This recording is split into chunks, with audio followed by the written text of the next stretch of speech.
500 साल पुरानी सुषुम्ना नाड़ी खोलने की गुप्त तकनीक। सुषुम्ना नाड़ी का रहस्य। सुषुम्ना नाड़ी क्या है? भारतीय योग शास्त्र और तंत्र विज्ञान में सुषुम्ना नाड़ी को आध्यात्मिक उन्नति का सबसे महत्वपूर्ण माध्यम माना गया है। यह नाड़ी शरीर में मेरुदंड के मध्य से होकर जाती है और मूलाधार चक्र से शुरू होकर सहस्रार चक्र तक पहुंचती है। यह नाड़ी तभी प्रक्रिया होती है जब ईड़ा और पिंगला नाड़ियां संतुलित अवस्था में होती है।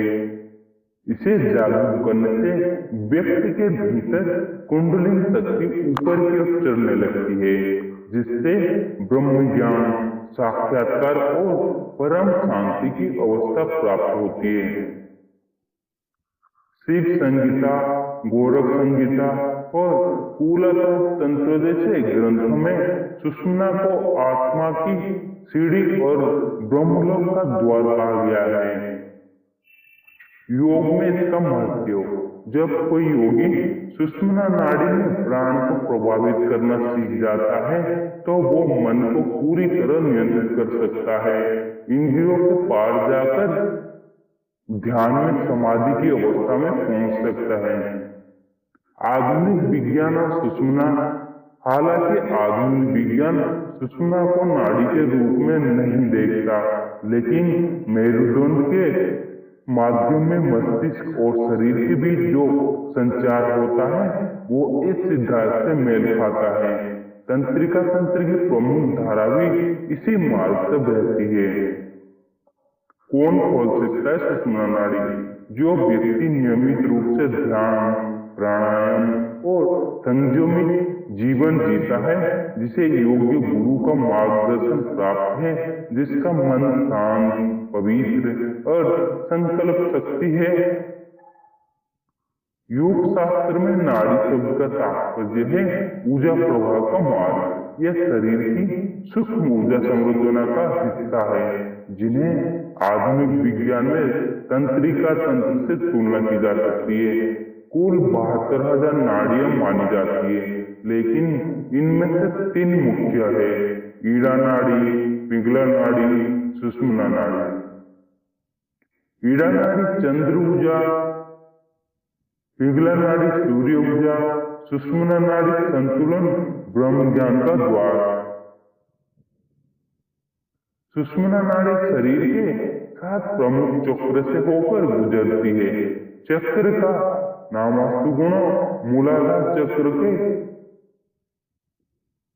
वासस्थिरता, जीवनी शक्ति, संगठित जननेंद्रियों, क्षेत्र, चरमात्मकता, वासना, मणिपुर चक्रनाभि, केंद्र आत्मबल, इच्छा शक्ति, अनाहत चक्रहृद, क्षेत्र प्रेम, करुणा संतुलन, विशुद्धि चंद्रपट के पास अभिव्यक्ति ज्ञान, आज्ञा चक्र, चक्रवों के बीच भूत्या नेत्र, अंतर्ज्ञान, सहस्रार चक्रशील के ऊपर ब्रह्म ज्ञान, आत्मा का मिलन, परमात्मा से सुषुम्ना, इन सभी चक्रों को जोड़ती है।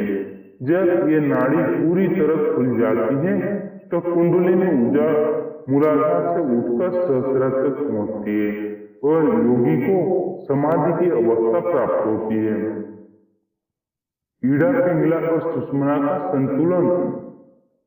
नाड़ी लक्षण जब सक्रिय हो: कार्य ईड़ा मानसिक ऊर्जा, कल्पनाशीला शीतला, पिंगला की क्रियाशीलता।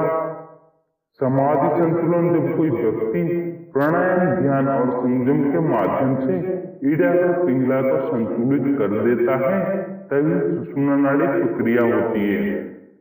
सुषुम्ना के बिना ध्यान अधूरा है। ध्यान और समाधि का अनुभव तब तक अधूरा है जब तक प्राण सुषुम्ना मार्ग से ऊपर नहीं चढ़ती।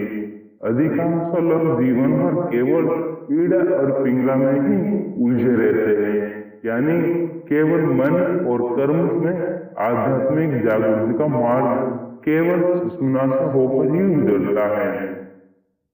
सुषुम्ना नाड़ी के बंध के कारण। सुषुम्ना नाड़ी अधिकतर लोगों में क्यों निष्क्रिय रहती है? हमारे शरीर में सुषुम्ना नाड़ी जन्म से ही मौजूद होती है, परंतु यह सक्रिय नहीं होती।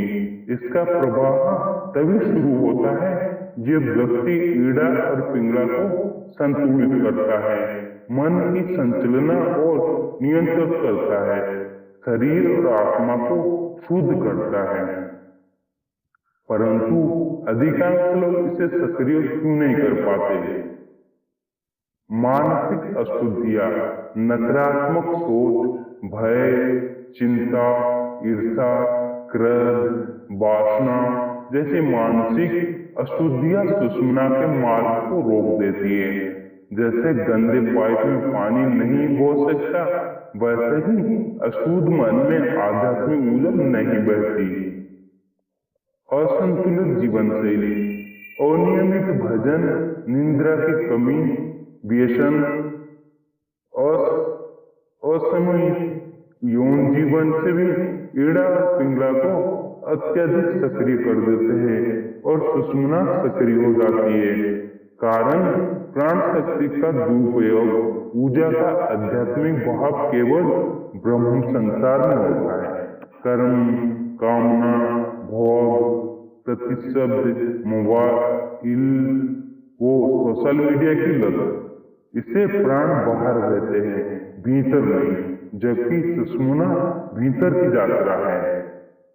ध्यान का अभाव, बिना ध्यान प्राणायाम और आत्मनिरीक्षण के सुषुम्ना तक पहुंचना असंभव है। केवल शारीरिक योगासन से सुषुम्ना नहीं खुलती, बल्कि मानसिक शुद्धि और आत्म जागृति जरूरी होती है। सुषुम्ना का मार्ग अत्यंत सूक्ष्म और रहस्यमय है। बिना योग गुरु के मार्गदर्शन के यह मार्ग भ्रम और अहंकार से भर सकता है। जब ये रुकावटें होती है तो कुंडलिनी शक्ति मूलाधार में ही सुप्त अवस्था में पड़ी रहती है। व्यक्ति सदा ब्रह्म भोगों में ही उलझा रहता है और आत्मिक उन्नति नहीं कर पाता। 500 वर्ष पूर्व भारत के तंत्र साधकों और योगियों ने ऐसी गुप्त विधियां विकसित की थी जो केवल योग्य शिष्यों को गुरु द्वारा ही दी जाती थी। ये साधनाएं केवल शारीरिक अभ्यास नहीं, बल्कि ऊर्जा जागरण की रहस्यमय प्रक्रिया है।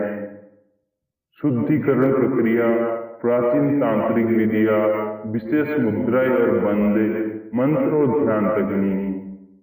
एक पवित्र स्थान चुने, जैसे कि योगशाला, मंदिर या शांत कमरा। ब्रह्म मुहूर्त, सुबह 3:30 से 5:30 सबसे उत्तम समय है। जल, आसन, माला, धूप, दीप सब शुद्ध हो। अहिंसा, सत्य, ब्रह्मचार्य जैसे योग नियमों का पालन। योगासन, शोध, सात्विक आहार। प्राणायाम में नाड़ी शुद्धि।